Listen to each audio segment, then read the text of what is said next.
folks of all ages, creeds, colors, nationalities, races, everything. We are now going to start a little painting exercise. And Photoshop is a phenomenal program when it comes to digital painting. In fact, it was one of the first programs that actually started implementing dynamic painting tools that allow you to manipulate things like shadows and highlights and tone, and because it has so many robust features, Photoshop really stands out as a great painting application. So it's a bit system heavy, so I don't always use it. Sometimes I use a less intense program like Clip Paint Studio, but for these purposes, it'll work fine for what we have to do. So let's start with the brush tool. And the brush tool is basically one of my favorite tools in history in terms of what I use on a regular basis. And as you can see, it's really small. Our cursor is tiny. If I hit B, that brings up the brush. That's the hotkey for brush, so B. And right now, our brush is so small that we can barely see what we're doing. So what I actually want to do is hit the bracket, the right arrow bracket is the way to increase the size of the brush. And this is 2 buttons to the right of the P. So you can see that there's the little squiggly bracket and the square bracket. So we're going to use those to increase the size of our brush. And you can see it actually shows a little overlay of how big our brush is, which is really nice. There's a lot of features here that are useful for if you're using a pen tablet. Like this one right here turns off pressure sensitivity. That's extremely useful. This is opacity. We want to turn that to 100% just for now. Flow, so like how much actual pigment is coming out of the brush. So these are all things that are really cool to explore as you get deeper into digital painting. And also we can bring up this little brush tab, and the brush menu is a really, really, really diverse way of implementing different types of brushes. You can even create brushes in here. It's crazy. So I have hundreds of them. I bought a pack at one point, and so there's a lot, so you can see, but for our purposes, let's just start with a really simple square brush. And you can see it's got all these different side things on the side, like scatter, texture, dual brush, etc. Let's turn off a couple of these to see how it looks. And you can see this is the preview of a brush stroke. This is how it might look if you were to draw it from a light pressure to a dark and heavy pressure. That's because some of these are turned on. So let's turn texture off. Let's turn scattering off. So right now we only have these 2 things going on. We've got shape dynamics, which means that the size jitter is going to be controlled by how hard I push. So the pen pressure, that changes the dynamics and the size of our brush. You can also set the maximum and minimum diameter of the brush, which is useful if you want to like customize and make the brush smaller. There's also angle jitter. You can have this control by different things like rotation or the style, like the pen tilt itself. There's some really specific stuff in here. And the reason it's going from a lighter transparency to a full transparency and back to light, almost 0 opacity, is because this opacity jitter is set to pen pressure. If this were off, it would just be like a white, like full white to white stroke. Right now this is still showing it, but like essentially without this transfer option of pen pressure opacity, it's gonna pretty much just draw the full range, like full opacity no matter what you draw. So I'm gonna select a color here.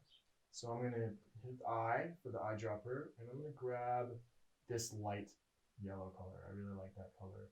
And I'm gonna hit B to get back to brush. And you can see already, because I'm using a really nice pen and tablet, and this is turned on, it's actually the opacity I can build up by going over it multiple times. I can build up this opacity. But we just really want to lay down a simple foundation. We just want to lay down a base for this color. So how are we going to do that? Well, a couple ways you can do that. One is we're going to turn some of these things off. So just turn that off. Size, pressure is okay.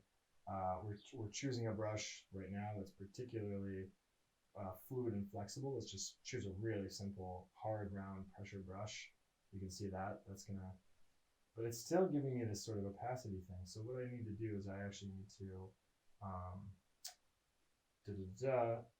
I want that on. I don't want that on right. This is controlling the opacity based on how hard I push. So I don't want that on right now. I just want it to control the size. That makes sense. I hope that makes sense. I know I'm going a little fast here.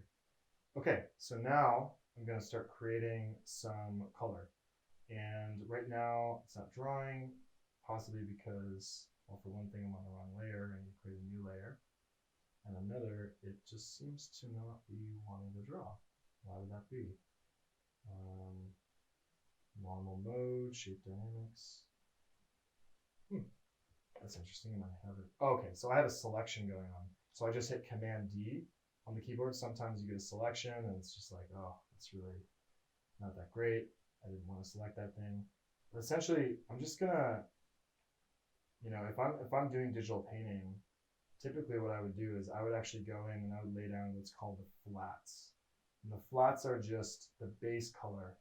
This is a color that separates the thing I'm working on from everything in the background. And this is really useful. And you can see, like, I'm still getting a lot of variety in this opacity. It's probably because I'm using this like very specific pen that looks also like a pencil. And maybe if I switch to the standard pen, it'll stop messing with my head. So I can just get a simple straight color. That helped a little bit. I think it was the setting of that, the way that was working. All right, so yeah, so I'm actually have one hand on the keyboard and one hand on the tablet. And as I'm going through this, I'm actually going and maneuvering around so that I can move in space. And I'm hitting the small bracket to kind of make my brush smaller so I can kind of fill in these specific areas. And I'm really just kind of going roughly over the whole thing. I'm not worrying too much about, I'm worrying a little bit about the clean line, but not that much. I really don't want to think too much about it as I'm just filling in shapes. And this is sort of one of the ways you can create images. I mean, you can literally have a piece of line art and you start filling it in with color. And the more you practice, the better you'll get at really simplifying your designs down. So this design is pretty complex, but you'll be able to create designs that'll look really striking and work with colors as you go. And so, yeah, so I'm just playing around with, this really basic brush tool, trying to get it to where I feel comfortable using it. I sometimes like to switch my brushes around. And when it's not working for me, I'll try a different brush. There's a lot of different brushes out there. Some of them really do feel and emulate like the original material. It actually feels like you're drawing with, a pencil or watercolor or oil and stuff like that. So it's pretty remarkable the way that you can do these different things. So as you can see, I'm just going along, and that is pretty good. I mean, I'm happy with that so far. I don't want to miss this part. So that's the basic way of using the brush. I mean, the brush, it really has a lot of options, but you're pretty much just sticking with a few, like transfer, which will allow you to change the opacity as you push more further down, and shape dynamics, which changes the size of the brush as you push. You can try all kinds of different things, and even you can set a dual brush, which allows you to combine a textured brush with the current brush you're on, and that has some really interesting effects. And a lot of brushes you'll find out there, you can see it's like adding texture to my strokes, which is pretty darn cool. But a lot of brushes out there are using multiple brushes to actually add interest and add sort of grit to them to make them feel more natural. And one of the things about digital painting that's so challenging is to make it look and feel more like traditional media. And so there's a lot of different tricks and ways that people have tried to create that illusion. All right, so that's the basic rundown of the brush. And I think next we're going to go over the eraser tool.